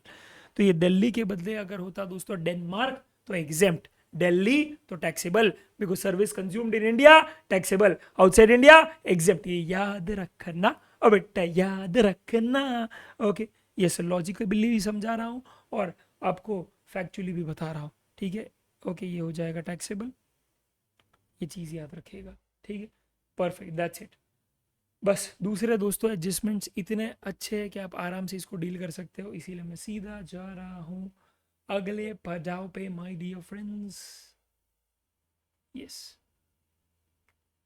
Question number 11 बात कर रहे हैं दोस्तों यहाँ पे कि who is the person liable to pay the tax. Let's do it, let's hear it. Dharam Shastri and independent director universe has received sitting fees 1 lakh from universe for attending board meeting. My dear friends, दोस्तों आपको पता है independent director है, तो independent director okay का TDS 194J में ही कटता है। यहाँ पे प्रोफेशनल रिलेशनशिप है, एम्प्लॉयर एम्प्लॉई के बाहर आता है, 7(2) के बाहर आता है। तो दोस्तों RCM के तहत यहाँ पे यूनिवर्स प्राइवेट लिमिटेड ही टैक्स पे करेगा। Chandan associates provided sponsorship service to Virat cricket academy. Do you realise यहाँ पे दोस्तों फर्क क्या हो रहा है? डू यू रियलाइज यहाँ पे फर्क क्या हो रहा है? यस, फर्क हो रहा है कि यहाँ पे वर्ड यूज किया है सर्विसेज। तो बना बनाया खेल है। सप्लायर यहाँ पे चंदन है, रिसिपेंट यहाँ पे विराट क्रिकेट LLP है। LLP is a partnership firm और वो स्पेसिफाइड रिसिपेंट की लिस्ट में आता है, वहां पे RCM लग जाएगा। Next, legal services received by GABA and advocate from measures Naveen Consultants having a turnover of 50 lakh in the preceding financial year। दोस्तों क्लियरली उसने क्या है अपना थ्रेशोल्ड लिमिट रजिस्ट्रेशन का एक्सीड कर दिया है, तो दोस्तों RCM यहाँ पे लग जाएगा। और इसीलिए दोस्तों एडवोकेट गाबा जो है okay is received by Gaba okay from Naveen, तो रिसिपेंट जो है नवीन कंसल्टेंट्स, वो RCM के तहत नवीन कंसल्टेंट्स टैक्स पे करेगा, ठीक है। परफेक्ट। नेक्स्ट दोस्तों बात करें हम लोग क्वेश्चन नंबर 12 की, तो 12A की बात कर रहे हैं उसमें। ओके फ्रेंड्स, क्वेश्चन नंबर 12 यहां पे दोस्तों मेजरली मिस्टेक बच्चे करते हैं थर्ड एडजस्टमेंट में, and I tell you why in spite being so common knowledge, right. दोस्तों यहाँ पे क्वेश्चन है कि भैया will Madhav oils will be liable to register और नॉट। तो सिंपल सी बात है, याद रखिए सबसे पहले तो दिल्ली में आपको याद रखना है कि अगर ये बंदा सिर्फ गुड्स और गुड्स बेच रहा है तो 40 lakh limit, goods and service तो 20 लाख लिमिट, दैट्स इट। तो supply of machine oil in Delhi definitely दोस्तों ये टैक्सेबल सप्लाईज है, ओके तो मैं ले लूंगा ये definitely. Supply of high speed diesel oil in Delhi दोस्तों ये भी ले लूंगा क्योंकि non taxable supplies exam supplies है और एग्जाम सप्लाईज एग्रीगेट टर्नओवर में आता है। थर्ड, ये क्लासिक गेम है। Supply of machine oil made in Punjab by Madhav oil from its branch located in Punjab. अभी ये जब बंदा रीड करता है ना, ये भी मुझे FMM में एक्चुअली कवर करना चाहिए। ये बंदा जब ये एडजस्टमेंट रीड करता है ना दोस्तों, ये रीड कैसे करता है पता है? ये रीड आप लोग ऐसे कर देते हो कि उसने दिल्ली से पंजाब भेजा है, क्या ये इंटरस्टेट सप्लाई है? बाय गॉड, है इंटरस्टेट सप्लाई क्या? नो बेटा, it is not interstate supply. It's simple कि भैया Madhav has 2 branches, one is in Delhi and one is in Punjab, one is in Delhi and one is in Punjab. तो आज दिल्ली से वो ऊपर 2 के ट्रांजैक्शन कर रहा है और पंजाब से वो दूसरे 2 ट्रांजैक्शन कर रहा है। और आपको पता है कि अगर पैन दोनों का क्या शेम टू शेम, तो दोस्तों एग्रीगेट टर्नओवर में आपको सभी ब्रांचेस का लेना पड़ेगा। अरे लेना पड़ेगा aggregate turnover, are you getting it? Yes. तो दोस्तों मैं ले लूंगा and which is why 35 lakh turnover हो जाएगा। पर दोस्तों लिमिट यहाँ पे है ओके सिर्फ गुड्स ही बेच रहा है तो 40 लाख का limit, not liable to register. Does that make sense? Yes sir. Third वाला adjustment point to be noted, okay yes. Next B वाला पॉइंट दोस्तों है बहुत ही इंटरेस्टिंग है दोस्तों, बहुत ही बढ़िया क्वेश्चन एक्चुअली ITC का, okay. Also I am considering कि ये मैं अपने Q&A का पार्ट बनाऊं। रुजुल जो है is a registered software consultant on account of her ill health she could not provide any services during the month of October, okay fine, but she has okay incurred all these expenses related to office and that is amounting to okay 75,000, तो 75,000 worth of expenses है। The input tax on that is 13,500। तो जेब से जो क्या है business expense हुआ है जिसका ATC 13,500 बनता है, उसका बनता है। There is absolutely no thought about it, no second thought about it. Next, out of the total bills one bill for 15,000 relates to security service, जहां पे 2700 रुपया उसको पे करना पड़ेगा एज पर RCM। तो क्वेश्चन है ओके कि आज ITC इतना पड़ा है और input tax liability as per RCM अपना आ रहा है कितना, 2700। तो यहाँ पे क्वेश्चन ऐसा है कि यार ये तो इजीली क्या नॉक ऑफ कर देते हैं ना अपन, अरे नॉक ऑफ कर देते हैं ना अपन। Are you getting it? Yes, क्योंकि इतना ITC पड़ा है, इतना इनपुट टैक्स लाइबिलिटी है, तो ये ITC से ये इनपुट टैक्स को नॉक ऑफ कर देते हैं। ऐसा चलेगा क्या? अरे ऐसा चलेगा क्या? अरे नहीं बंधु नहीं, 2700 रुपया बकायदा आपको बेटा कैश में पे करना पड़ेगा, और जैसे ही आप कैश में पे कर देते हो ओके आपको ऐड कर देना पड़ेगा ITC में, और फिर आपका ITC दोस्तों 13,500 नहीं होगा, वो 13,500 प्लस 2,000 माय डियर फ्रेंड्स 700 जो होता है, if I am not wrong 15,200 या 16,200, यस 16,200 दोस्तों हो जाएगा ओके। पर पहले आपको कैश से पे करना पड़ेगा। अब इस तरह से कुछ नॉक ऑफ नहीं कर सकते, because input tax credit can only be utilise to pay off output tax liability okay, it can not be utilise to pay off input tax liability as per RCM। डज that make सेंस? इसी के लिए question था okay, क्योंकि थोड़ा हटके था, कभी किया नहीं है, इसीलिए मैंने सोचा let's do it. Question number 13 दोस्तों वैसे थियरी टाइप क्वेश्चन है, पर ए वाला है ना काफी इंटरेस्टिंग है, सुनिए ओके। कई लोग इसमें छोड़ देते हैं, पर यहाँ पे इसका ब्यूटीफुल पार्ट मैं बताता हूँ, सुनिए, जहाँ पे मिस्टेक होता है लोगों से। Discuss ITC entitlement on newly registered person under GST law.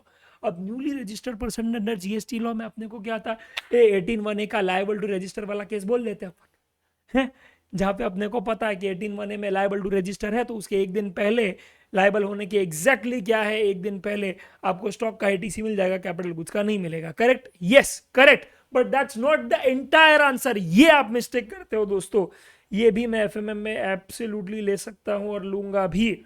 ये आप पूरा दोस्तों यहां पे याद रखिए, आंसर नहीं लिख रहे, बिकॉज देखो लायबल टू रजिस्टर में भी वो न्यूली रजिस्टर्ड है, और दोस्तों जब वो वॉलंटरी रजिस्ट्रेशन लेता है वो भी तो न्यूली रजिस्टर्ड है, तो उसका भी पोजीशन लिख दो कि एक दिन पहले आपको मिल जाएगा ITC ओनली स्टॉक्स। बट वो कौन सा एक दिन होगा, वॉलंटरी रजिस्ट्रेशन सर्टिफिकेट ग्रांट हो जाता उसका एक दिन पहला, और ऊपर वाले में जब लायबल होगा उसका एक दिन पहले। ये चीज याद रखना, पब्लिक वॉलंटरी रजिस्ट्रेशन को भूल जाता है, 18(1)(b) को भूल जाता है, और वो आप नहीं भूलेंगे क्योंकि आपने ये लेक्चर देखा है ओके। परफेक्ट है दोस्त। नेक्स्ट माय डियर फ्रेंड्स, बात कर रहे हैं हम लोग क्वेश्चन नंबर 14 की, बात कर रहे हैं measures. United electronics a registered dealer in supplying all electronic appliances in the state of Karnataka. It's aggregate turnover in preceding financial year by the way of supplying appliances is 1,20,000 my dear friends okay. The firm also expects to provide repairs and maintenance services from the current financial year okay. आपको यहाँ पे बोलना है whether the firm can opt for composition scheme। Definitely दोस्तों, definitely, क्योंकि पिछला साल 150 के नीचे है ओके, और आप डीलर हो तो डेफिनेटली, क्या ट्रेडर हो तो आप ले ही सकते हो। क्या वो सर्विस दे सकता है? यस, बट दोस्तों ऑब्वियसली एक लिमिट है, और वो है 120 लाख का 10% यानी 12 लाख, और 5 lakh whichever is higher, तो हो जाएगा 12 लाख। ठीक है, कर लिया discuss, nothing great, nothing great, this could have been avoided, काट देना मेरे हिसाब से, nothing great. Question number 15, a registered person must pay okay to the supplier the value of goods or service along with tax within 180 days state its exception। ये बहुत बार question पूछा गया है, स्टेट एक्सेप्शंस। तो दोस्तों 3 एक्सेप्शन है। पहला, याद रखो कि 180 डेज के अंदर आपको क्या पे करना है, वैल्यू और टैक्स। तो अगर वैल्यू ही नहीं हो यानी डीम कंसिडरेशन वाला केस हुआ, टैक्स यानी कि वो केस ही अगर RCM का हुआ, और थर्ड 15(2)(b) के एडिशंस। अगर ये दोनों दोस्तों अगर है तो इस पे याद रखना 180 डे वाला कंडीशन एप्लीकेबल नहीं होगा, नहीं होगा, नहीं होगा। ठीक है, तो ये चीज आप याद रखना दोस्तों, कई बार लोग भूल जाते हैं। अच्छा, नील रिटर्न के केस में दोस्तों मैं सिर्फ इतना बोलूंगा, आप क्लियरली ये डिफाइन कीजिए कि नील रिटर्न क्या होता है okay. where a taxpayer has not made any outward supply including nil rated non taxable exempted, क्योंकि वो अगर हो गया तो वहां पे भी बिजनेस एक्टिविटी हुई ऐसा माना जाएगा। ठीक है, and at the same time आपने कोई भी ऐसे क्या है दोस्तों ओके सप्लाईज नहीं ले लिए, वे taxes payable as per RCM, as simple as that okay, very simple. तो ऐसा अगर सीन हो रहा है माय डियर फ्रेंड्स, तो भैया क्या है, ऐसा बोला जाएगा there is no entry in any table and which is why my dear friends, okay, आप ओटीपी फैसिलिटी का यूज करके, ओके, एसएमएस करके आराम से क्या है नील रिटर्न फाइल कर सकते हैं। तो पहले तो नील रिटर्न का सिचुएशन क्या है मेरे हिसाब से, अगर ये क्या आप समझ लोगे, ये याद रख लोगे तो बहुत बहुत बहुत आसानी होगी। ठीक है, perfect. Question number 16 my dear friends, इसमें मैं चाहूंगा आप सिर्फ सेकेंड और थर्ड एडजस्टमेंट करिए, ऊपर वाला तो टाइम पास है। ओके, सीए फर्म है तो ये सब क्या है, अलग अलग टाइप का सर्विस दे रहा है, वो हो जाएगा टैक्सेबल, उसका टैक्स रेट लो और जीएसटी लगा दो। ठीक है, पर दोस्तों अगर मैं आईटीसी की बात करूँ तो सेकेंड वाला एडजस्टमेंट है office rent paid to landlord who is registered in the state of Karnataka. याद रखना दोस्तों, यहाँ पे एक नया एडजस्टमेंट आ सकता था पर यहाँ पे क्लियरली नहीं है। तो लैंडलॉर्ड जो भी हो, रिसीपर यहाँ पे एक पार्टनरशिप फर्म है जो ऑब्वियसली दोस्तों क्या है, ओके, एक रजिस्टर्ड पर्सन है। पर याद रखना दोस्तों, ऑफिस रेंट है ये, रेसिडेंशियल रेंट नहीं है। तो यहाँ पे दोस्तों याद रखना, आरसीएम नहीं आएगा, एफसीएम के तहत सप्लायर ही पे करेगा, लैंडलॉर्ड ही जीएसटी पे करेगा। याद रखना, यहाँ पे कंफ्यूजन हो सकता है, ये भी मैं एफएमएम में लेके आना चाहता हूँ दोस्तों। यस, कमर्शियल प्रीमाइसिस तो उसमें सप्लायर ही टैक्स पे करेगा, समझा? हाँ, अगर क्या रेसिडेंशियल होता तो मैं सोचता फिर आगे, मेंट फॉर रेसिडेंशियल यूज, उसमें भी रिसीपर अगर इंडिविजुअल होता तो बात अलग हो जाती है। राइट। तो याद रखना कि क्या प्रॉपर्टी हो रही है रेंट। ओके, तो यहाँ पे कमर्शियल है, क्वेश्चन आएगा ही नहीं। ओके, सीधा एफसीएम के तहत supplier will pay the tax and obviously आपको इसका एटीसी मिल जाएगा। नेक्स्ट, थर्ड वाला adjustment was something very important, professional fees paid to mister Rajesh, a practising chartered accountant for professional services avail, TDS 20,000 already काटा है 194J में। दोस्तों definitely यहाँ पे ये सिर्फ एक ही चीज़ दर्शाता है कि आपको आईटीसी मिल जाएगा ये 18,000 का। क्यों? क्योंकि आपने एक इनपुट सर्विस ली है, okay, to provide some output service. ठीक है, परफेक्ट, मिल जाएगा इसका आईटीसी। फ्रैंकली ये टीडीएस उसने कितना काटा उससे मुझे कोई फ़र्क नहीं पड़ता, मुझे सिर्फ ये बात से फ़र्क पड़ता है कि मैंने जिसको पैसा दिया वो मेरा एम्प्लॉय नहीं है, वो एक प्रोफेशनल है। अगर एम्प्लॉय होता तो भैया सिंपल सी बात है, एम्प्लॉय थोड़ी जीएसटी चार्ज करेगा यार सैलरी का, वो तो 7(2) में नॉट सप्लाई में आ जाता है ना भाई। पर यहाँ पे ये प्रोफेशनल है और वो दर्शाता है कैसे, टीडीएस जिस हिसाब से काटा गया है उस तरह से। Are you getting it? Yes my dear friends. Next, okay दोस्तों, यहाँ पे एक चीज़ क्या है देख लेना आप, ये भी एक इम्पॉर्टेंट चीज़ है। Out of the above 4 suppliers, landlord of office tomb rent was paid did not upload his GSTR1 within specified time limit, okay, thereby resulting that GST amount not being reflected in 2B। अब आपका क्या ख्याल है ये second वाले adjustment पे? चलो वो वाला पार्ट तो हम लोगों ने समझ लिया अगर स्टैंड अलोन में पढ़ा तो, पर इसके साथ अगर आप पढ़ोगे तो क्या दिखेगा आपको, नहीं मिलेगा इसका आईटीसी। क्यों? क्योंकि उसने 1 में नहीं किया तो आपके 2B में नहीं आया, तो सिंपल सी बात है आपके 16(2), ओके, AA का कंडीशन वो सेटिस्फाई नहीं होता है। Does that make sense my dear friends? Yes, it's a very very very important adjustment. I hope this makes sense my dear friends. Okay, perfect. ठीक है, सेक्शंस कोट करने चाहिए थे पर उन्होंने कोई कोट नहीं किए, तो आप टेंशन मत लेना। सेक्शन वेक्शन कोट होता है तो अच्छी बात है, नहीं होता तो स्ट्रेस मत लेना क्योंकि उन्होंने भी कोट नहीं की है। ठीक है, चलो डन। नेक्स्ट दोस्तों, क्वेश्चन नंबर 17 में मैं सिर्फ 2 एडजस्टमेंट के बारे में बात करना चाहता हूँ, तीसरे के भी बारे में इसीलिए बात करना चाहूँगा बिकॉज बीच में मैंने टेलीग्राम में दोस्तों क्या है ये देखा था कि एक जंग छिड़ गई थी कि इसका ट्रीटमेंट क्या होगा। ओके, तो गुरु एंटरप्राइज दोस्तों एक टैक्स पेयर है और वो टैक्सेबल सप्लाईज कर रहा है वाई लिमिटेड को। यहाँ पे सिनेरियो है कि उसको सब्सिडी मिला है फ्रॉम जीवा enterprises and the price above is after consideration of such subsidy amount, यानी अपनी भाषा में बोले तो it is included in the price. Okay, यानी कि कट के आया है, क्या बेटा, कट के आया है। और अभी कट के आया है तो आपके पास जो लिस्ट प्राइस है वो क्या है, वो उसको कंसिडर करके है, यानी जो एक्चुअली था कितना 11 लाख, वो आपको वहाँ पे 10 लाख दिख रहा है। यस, और आप चाहते हो कि 10 लाख पे हो जीएसटी? नहीं, आप चाहते हो कि हायर वैल्यू पे हो। क्यों? क्योंकि भैया सीजीएसटी ने नहीं दिया, ये दिया है किसने, करेक्ट, ये दिया है किसने, अदर देन CGNSG ने। तो मैं उसका वैल्यूएशन बढ़ा दूंगा 15 के तहत और 1 लाख को ऐड कर दूंगा। देखो क्या किया, देखो क्या किया है कि नहीं ऐड? यस और नो? यस, मेरी मत मानो आप, मेरे पे भरोसा मत रखो, आप ICI को तो मानो। दिख रहा है इनकंसिस्टेंसी? तो लॉजिक जो बैठता है वही करो, और जो मैंने बोला वही करो चुपचाप। नॉनसेंस। एक गौरव, मुझे याद है तूने ही ये जंग छेड़ी थी, सुन ले, समझ गया? सर गलत नहीं पढ़ा रहे बेटा। हाँ, आ जाओ, भरोसा रखो यार, 10 साल का एक्सपीरियंस, क्या मजाक चल रहा है क्या यहाँ पे? आ जाओ। ओके, क्लासरूम में पढ़ा रहे थे, यूट्यूब पे नहीं पढ़ा रहे थे भाई, तो क्या हुआ, एक्सपीरियंस तो एक्सपीरियंस होता है ना, माँ कसम। कर लिया डिसाइड लास्ट ईयर कि अभी पूरे इंडिया के बच्चों को पढ़ाना है, तो फिर कर रहे हैं मेहनत। ऐसा कुछ छोड़ेंगे नहीं बेटा जिससे आपको मार्क्स ना आए, मैंने एक एक चीज कवर करेंगे। Let's do it. ओके, यहाँ पे एक्चुअली मुझे ये एडजस्टमेंट के बारे में ज्यादा क्या है बात करनी थी। बोला है दोस्तों, amount incurred by Y limited for post delivery inspection charges, यानी कि ये सप्लायर है दोस्तों, ये रिसिपेंट है, तो वाई ने खर्चा किया है, okay, for post delivery inspection charges incurred post receipt of goods by Y limited. दोस्तों आप एक बात बताइए,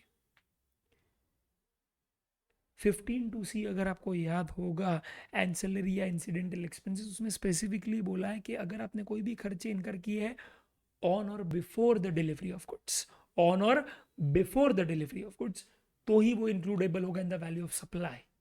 अगर कोई उसके बाद हो रहा है, okay, post receipt of goods हो रहा है, तो भैया आपको नहीं मिलेगा, नहीं इंक्लूड होगा in the value of supply, नहीं होगा in the included in the value of supply, समझा?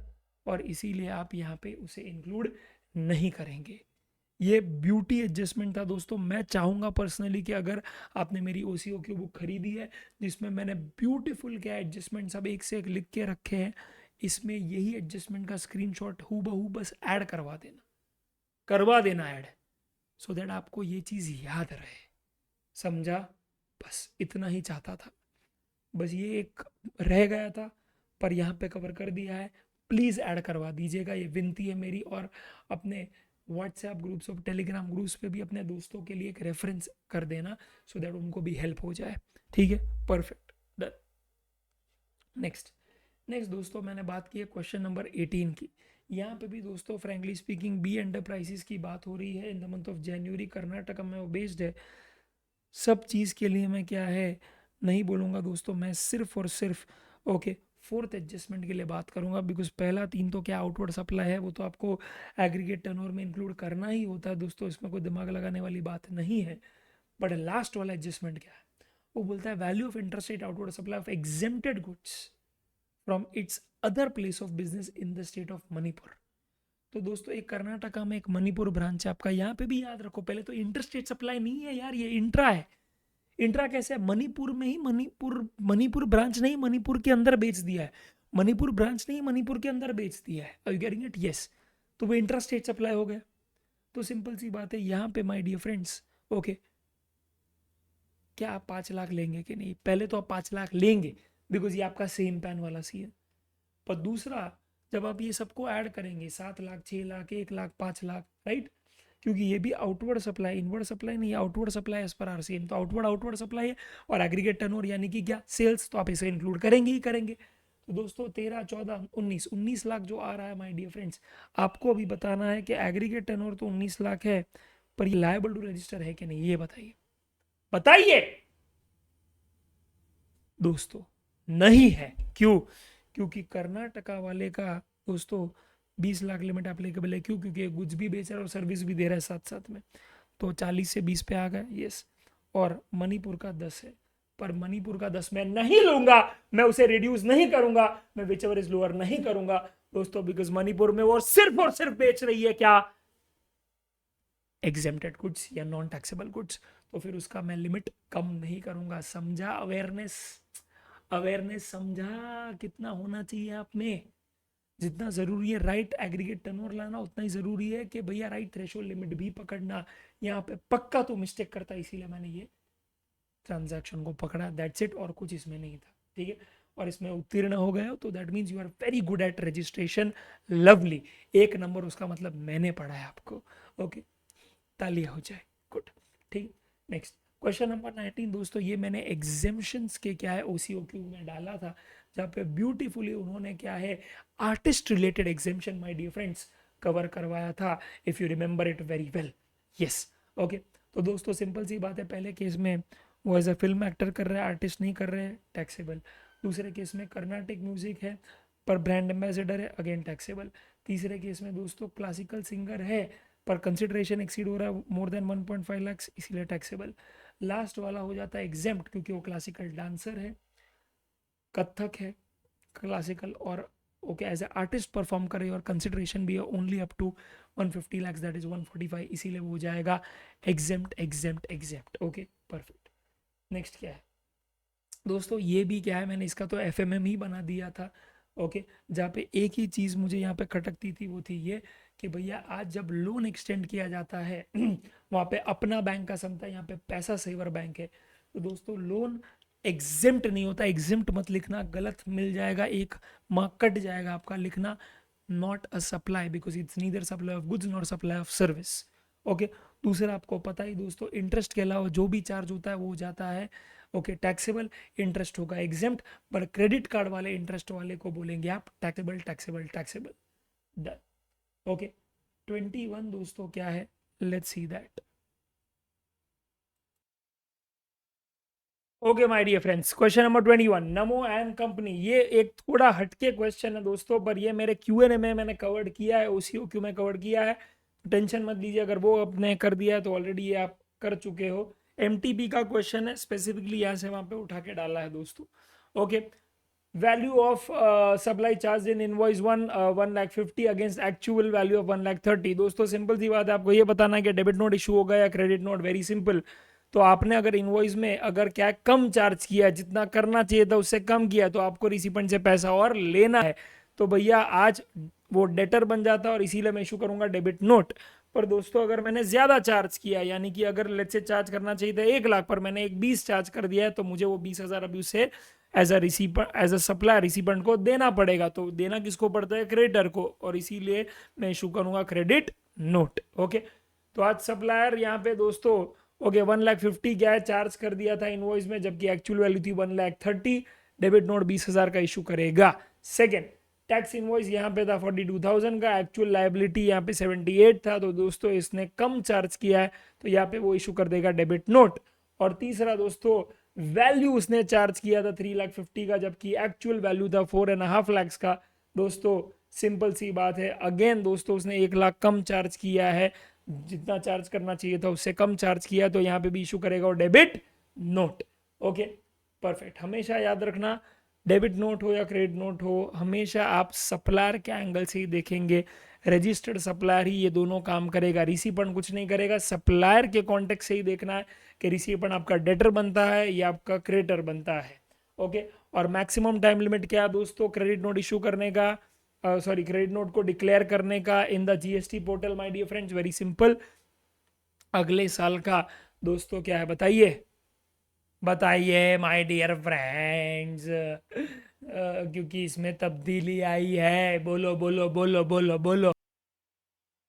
एब्सोल्युटली यस दोस्तों, इसीलिए लिया था कि भैया रिवीजन हो जाए 30th November of the next financial year, या फिर actually date of filing annual return whichever is earlier. दोस्तों इस तरह से आप ये तीनों क्वेश्चन सॉल्व कर सकते हैं, ठीक है। यहाँ पे दोस्तों सितंबर लिखा है शायद, उसको आप प्लीज़ अमेंड कर देना, ठीक है।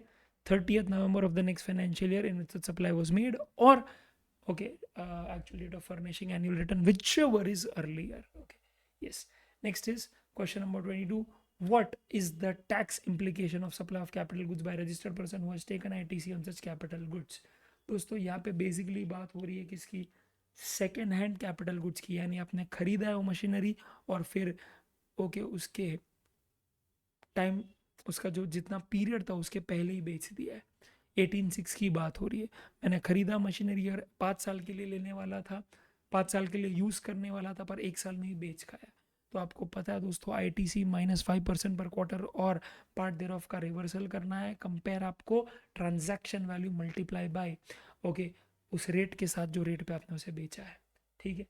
Next, does cancellation of registration impose tax application or person whose registration is cancelled. दोस्तों ये भी क्या है, 29(5) के तहत एक इम्पॉर्टेंट क्वेश्चन है जो बहुत लोग इग्नोर करते हैं। ओके, प्लीज़ इसे मेरे चार्ट बुक के थ्रू क्या है एनकैप्सुलेट कर लेना, बहुत अच्छे से समझा है मैंने, ठीक है। आंसर यहाँ पे है। Next, these are theory questions, nothing more to discuss, you have to remember them. Okay, अच्छा, question number 23 my dear friends, बस खत्म ही होने आया है, अब समझो 2 ही क्वेश्चन बाकी है। ओके, क्या है ये, लेट्स चेक इट। दोस्तों ये ई वे बिल का क्लासिक एग्जाम्पल है, लास्ट टाइम भी आया था एग्जाम पे और उसके पहले भी आया था, और ये पता नहीं ICAI का बहुत फेवरेट हो चुका है। पहले तो बोल दिया सोहम एक डिफॉल्टर है, क्यों, क्योंकि उसने 3B क्या है लास्ट दोस्तों 2 महीने से फाइल नहीं किया। अब क्वेश्चन ये आ रहा है कि भैया आज Roshan wants to generate e way bill, okay, for toys amounting to 5 lakh that is to be supplied to Mister Soham. तो आज रोशन है वो सोहम को क्या है, या सोहन को, जो भी नाम है उसका, उसको बेटा बेच रहा है। अभी डिफॉल्टर निकला, ये तो सिंपल सी बात है यार, वो बंदा इनवर्ड सप्लाई, ओके, इसका कुछ हैम्पर नहीं होगा, आउटवर्ड सप्लाई हैम्पर होगा, यानी इसको आप आउटवर्ड सप्लाई जो भी करेगा सोहन, उसका पार्टी जनरेट नहीं हो पाएगा, पर आर जो है उसका पार्टी जनरेट हो जाएगा, ये याद रखना, ठीक है। Question number B, question number B दोस्तों मैं इसीलिए करवाना चाहता हूँ बिकॉज नया नया ताज़ा ताज़ा अमेंडमेंट आया है और ये आप ही के अटेम्प्ट के RTP में लिखा है, सुनो क्या है। ओके, यस, आज राज है दोस्तों, intends to start up business, he has taken voluntary registration, okay, but he has not commenced the business, okay, till December। दोस्तों उसने धंधा कब चालू किया, अप्रैल में, पर उसने बेटा माने उसने वॉलंटरी रजिस्ट्रेशन अप्रैल में लिया, पर उसने धंधा चालू करना चाहिए था, पर दिसंबर तक नहीं किया। तो डू यू रियलाइज, अप्रैल, मई, जून, जुलाई, अगस्त, सितंबर, अरे मैं दिसंबर छोड़, सितंबर के बाद ही क्या एलिजिबल हो जाता है प्रॉपर ऑफिसर कि उसका RC कैंसिल कर दे, माँ कसम। क्यों, क्योंकि आज अपने वॉलंटरी रजिस्ट्रेशन लिया, उसके 6 महीने के अंदर आप बिजनेस नहीं कमेंस करते हो तो आपका RC हो जाएगा कैंसिल। ओके, यस, और सिंपल सी बात है, प्रॉपर ऑफिसर ने कैंसिलेशन कर भी दिया। अब राज बोल रहा है कि भैया मुझे रिवोकेशन के लिए अप्लाई करना आफ्टर 40 डेज, तो क्या वो कर सकता है, हाँ जी वो कर सकता है, क्योंकि अब लिमिट 30 दिन नहीं है, अब लिमिट कितनी है दोस्तों, 90 दिन। Yes, it is 90 days, okay, and definitely वो कर सकता है। ओके, और एक्सटेंशन भी अलाउड है, अगर सफिशिएंट कॉज हुआ तो आपके पास 180 डेज का जो जॉइंट एडिशनल या फिर कमिश्नर कोई भी कर सकता है। Is that very clear my dear friends? Yes, दिख रहा है आपको ये अमेंडेड पैराग्राफ? यस, तो इसको याद रखना। ओके, नया नया ताज़ा ताज़ा अमेंडमेंट आया, पूनम पांडे का मैंने इसमें कॉन्सेप्ट लिया था FMM सीरीज में, याद हो आपको तो। Next, Mr. Mehta is engaged in the business of trading of books. He is eligible for composition scheme and has opted for the same. He seeks your advice कि कौन से रिकॉर्ड्स मेंटेन करने taxable एक compo tax pair को। दोस्तों ये accounts and records के आपको डेफिनेटली क्या 2 मार्क या 3 मार्क के क्वेश्चन पूछे जा सकते हैं, और मेरे हिसाब से वो MCQ में नहीं आएगा, वो सब्जेक्टिव में ही आएगा, राइट। तो बाकायदा आपको पता ही होना चाहिए दोस्तों। तो स्टॉक ऑफ गुड्स की बात करें तो सिंपल सी बात है, आप ये चेक करिए कि कौन से गुड्स आ रहे हैं, कौन से गुड्स जा रहे हैं, राइट। दूसरा, अगर कोई गुड्स लॉस्ट है, स्टोलन है, रिटर्न ऑफ है, उसका उसका ध्यान रखो। अच्छा, कोई गिफ्ट या फिर फ्री सैंपल के थ्रू गया वो याद रखो, राइट। और जो बैलेंस है आपका रॉ मटेरियल का, FG का, सेमी फिनिश गुड्स का, WIP का, वो रिकॉर्ड रखो। और डिटेल्स ऑफ टैक्स के केस में क्या होगा, account containing details of tax payable including RCM वाले cases, tax collected and paid, ठीक है। पर इस केस में तो दोस्तों वो भी नहीं होगा। अच्छा, ITC क्लेम्ड, और सिंपल सी बात है, ओके, डेबिट नोट और क्रेडिट नोट इशूड,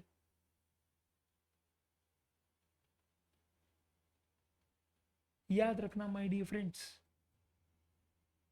इनको ये कोई भी क्या है रिकॉर्ड्स मेंटेन नहीं रखने होते, समझा, गूगली मार दिया है, समझो ये बात को बराबर से समझो guys please. Okay, I am reiterating again कि दोस्तों आज ओके बराबर से सुन लीजिए, स्टॉक ऑफ गुड्स और डिटेल्स ऑफ अकाउंट जो आपने सब दे दिया है, ये एक नॉर्मल टैक्स पेयर करेगा, कॉम्पो टैक्स पेयर नहीं करेगा माय डियर फ्रेंड्स। देख लेना, स्लिप ऑफ टंग शायद अगर मेरी से हो गया तो मैं मिस्टेक कर सकता हूँ यार, कभी धांधलबाजी में हो जाता है मेरी से भी, पर मैं सिर्फ क्लैरिफाई कर देता हूँ बेटा, ये सब डिटेल्स आप लिख दो, क्योंकि ये एक नॉर्मल टैक्स पेयर रखेगा। क्यों क्यों?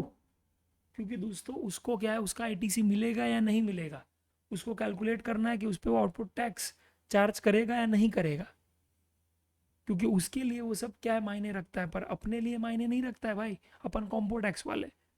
तो तू स्टॉक ऑफ गुड्स और क्या है बेटा, डिटेल्स ऑफ टैक्स के हिसाब से बात करना। स्टॉक ऑफ गुड्स में क्या आ रहा है क्या जा रहा है, और उसमें सिंपल सी बात है, स्टॉक जो आपने खरीदे फिर उसमें ये याद रखो आप कि भैया आज कुछ डिस्ट्रॉय हो गया, कुछ जल गया, कुछ चोरी हो गया, और फिर लास्ट में क्लोजिंग स्टॉक में याद रखो, क्लोजिंग स्टॉक भी किसका रखना पड़ता है, रॉ मटेरियल WIP और FG का। और टैक्स की केस में भैया कितना टैक्स कलेक्ट किया, कितना ITC है आपका, debit note, credit note, because that also affects the tax amount, delivery challan, ये सब का डिटेल नॉर्मल टैक्स पेयर रखेगा, कॉम्पो टैक्स पेयर नहीं रखेगा। And last my dear friends, 26th question क्या है, प्लेस ऑफ सप्लाई वाला है, चेक करिए, if I am not wrong, if I am not, नहीं उसका नहीं है, sorry. An event management company provided services for organizing a sporting event for a sports federation which is held in multiple states. What would be the place of supply of service here? Yes, it's place of supply. It's place of supply. My bad. तो दोस्तों event management company है तो आपको याद होना चाहिए ये 12(7) में आएगा। 12(7) में दोस्तों अगर रिसिपेंट रजिस्टर्ड है तो लोकेशन ऑफ रिसिपेंट, वो नहीं है तो फिर जहाँ इवेंट हेल्ड हुआ है वही, और अगर आउटसाइड इंडिया है तो भैया अगेन लोकेशन ऑफ रिसिपेंट, ये लिख दिया, वेरी गुड। और अगर दोस्तों बात बोलिए कि उसने अगर मल्टीपल स्टेट्स में किया तो फिर आप टेंशन मत लो, वो रूल्स के हिसाब से होगा, और रूल्स आपको है नहीं तो टेंशन क्यों ना का। ओके, वो बाद में हम फाइनल CA में सीख लेंगे, ठीक है। Discuss the taxability of shares held in subsidiary company by holding company. दोस्तों ये मैंने अमेंडमेंट समझाया था इन सप्लाई चैप्टर, कि अगर आज सिंपल सी बात है, ओके, अगर एक होल्डिंग कंपनी ने सब्सिडरी कंपनी में शेयर्स रखे और उसके अगेंस्ट में, ओके सिंपल सी बात है, सामने वाले ने शेयर्स दिए, मैंने पैसा दिया, तो भैया आज शेयर्स सिक्योरिटीज है, और सिक्योरिटीज ना ही गुड्स है और ना ही सर्विस, तो वो सप्लाई नहीं, तो नहीं लगेगा GST। And how a return can be revised after filing of the same if some changes are required to be made. दोस्तों ये स्पेसिफिकली मैंने FMM में कवर किया है कि GST में रिटर्न रिवाइज नहीं होता है, अमेंड होता है, बिकॉज यहाँ पे इंडिविजुअल ट्रांजैक्शन से वो रिटर्न बनता है, और उसमें कहीं पे भी अगर गलती कर दी, लेट्स से आपने कोई इनवॉइस ओमिट कर दिया या कुछ गलत लिख दिया, और उसमें पता चलता है कि that is leading to more tax payment, तो that has to be accompanied with interest, and which is why in this case returns will never be revised, it will be always amended, as simple as that. ठीक है, done दोस्तों, बस ये था आपका MTP का पूरा सार, एंड आई होप आपको ये कॉन्सेप्ट समझा हो, क्योंकि okay understand my dear friends, in less than 1.5 hour we have completed everything. तो पूरा फुल कॉन्फिडेंस आपका जोश भर जाना चाहिए एकदम, और कमेंट्स में मुझे आपका प्यार दिखना चाहिए, ठीक है। यस, इसकी PDF आपको मिल जाएगी टेलीग्राम ग्रुप पे, टेंशन घेऊ नका। All the best, adios amigos, hasta la vista।